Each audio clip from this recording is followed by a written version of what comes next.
சரி தெளிக்குது.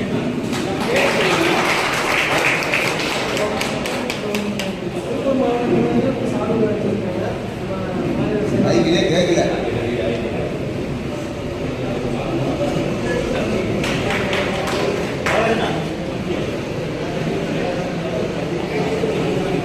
ஓட்டு கண்டிப்பான முறையில் இன்னைக்கு ஓட்டுநர்கள் எல்லா இடத்துலையுமே ஓட்டு பதிவு பண்ண முடியல. ஓட்டுநர்களுக்கு கண்டிப்பான முறையில் தபால் ஓட்டு வேணும். அதற்கு அரசாங்கம் ஏற்பாடு பண்ணி கொடுக்கணும். விபத்தில் இறக்கிற ஓட்டுநர்கள் மத்திய அரசும் மாநில அரசும் அவங்க குடும்பத்துக்கு 10 லட்சம் ரூபாய் நஷ்ட ஈடு கொடுக்கணும் அப்படின்றதையும் கோரிக்கையாக வச்சிருக்கோம். அவங்க குடும்பத்தில் இருக்கிறவங்களுக்கு அரசாங்கம் வேலை கொடுக்கணும் அப்படின்றதையும் கேட்கணும்.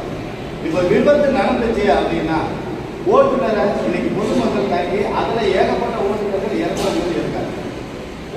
விபத்து நடந்தால் ஓட்டுநரை தாக்கிற நபர்கள் மீது நான் கேஸ் போடணும் அப்படின்றதையும் நாங்கள் ஒரு தீர்மானமாக இன்னைக்கு ஏற்பாடு பண்ணியிருக்கோம். இதன் வழியாக நம்ம சங்கத்தில் மொத்தம் 1 லட்சம் உறுப்பினர்கள் வச்சு இன்னைக்கு திருப்பூர் மாவட்டத்தில் இந்த கொள்கை விளக்கப்பட்டு கொடுக்குற இந்த தீர்மானங்களை முன்வச்சிருக்கோம். அரசாங்கம் நாங்கள் வச்சிருக்கிற இந்த கோரிக்கைகளை நிறைவேற்றி கொடுக்கணும் அப்படின்றத நாங்கள் நன்றி.